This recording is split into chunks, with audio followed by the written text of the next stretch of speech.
Howdy, Jacob here. Today we're looking at Fair Isaac Corporation, ticker symbol FICO, in the software industry, 48 billion market cap on 50 billion enterprise value.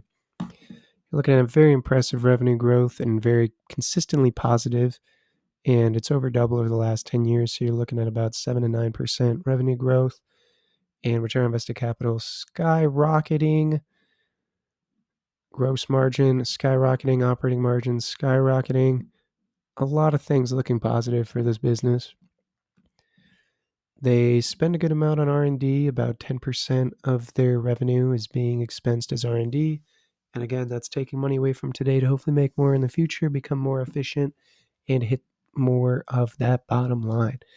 151 million cash on hand, 15 million short-term debt, 2.2 billion long-term debt.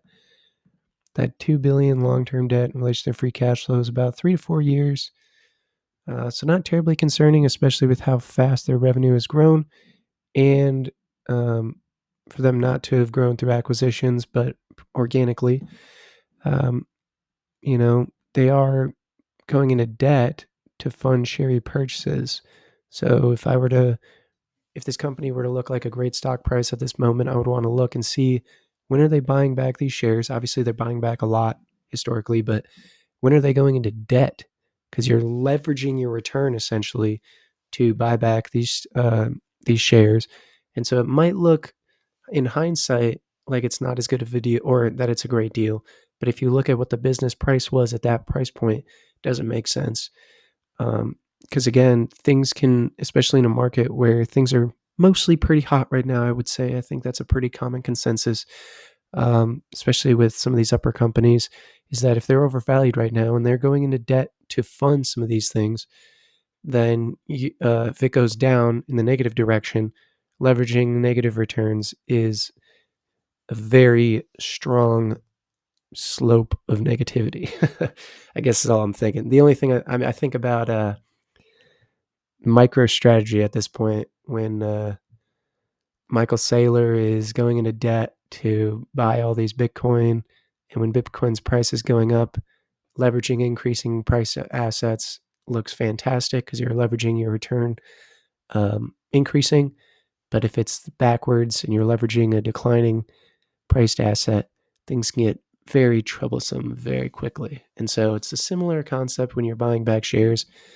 They're buying back a whole lot of shares. I mean, if you were to look at the last 10 years, they're probably using over 100% of capital allocation to buy back shares because they've issued more debt to repurchase these shares. And the other forms of capital allocation are abysmal amounts to acquisitions, reinvestments.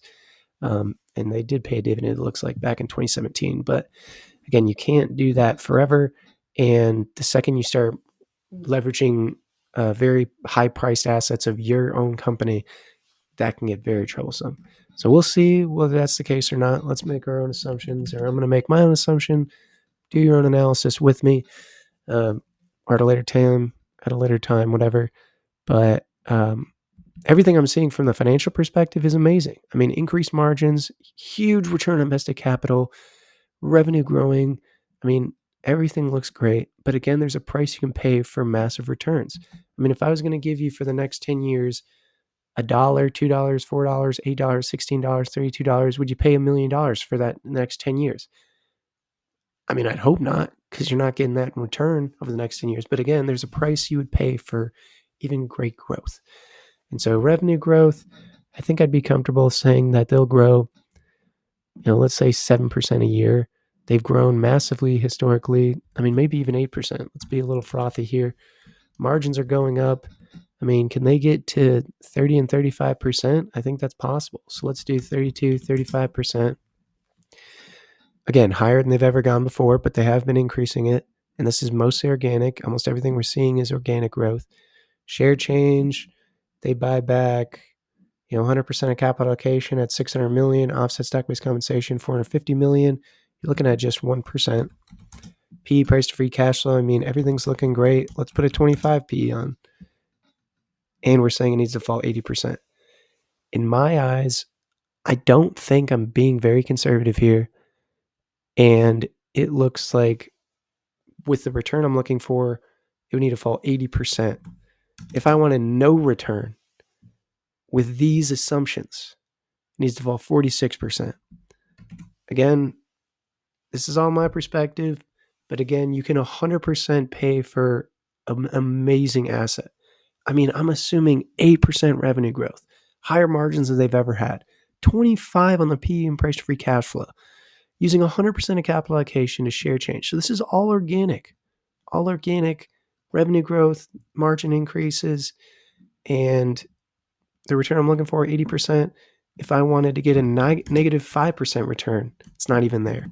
So again, could I just be missing something incredibly? Very likely. I mean, I could absolutely be missing something. But based on what I know to be true about understanding buying businesses, you're buying future cash flows. And I will not pay 50 multiple for a company that likely won't grow double digit for the next 10, 15, 20 years. Is it a fantastic company? 100%. I'm not denying that at all. But if you don't have any shares of this and you're trying to purchase it, you want to purchase it at a price that's going to give you a return in excess of other assets. And I don't think you're getting that here. Again, could be wrong 100%, but this just goes against everything that I know about purchasing companies at future cash flow prices. Hope you enjoy this video.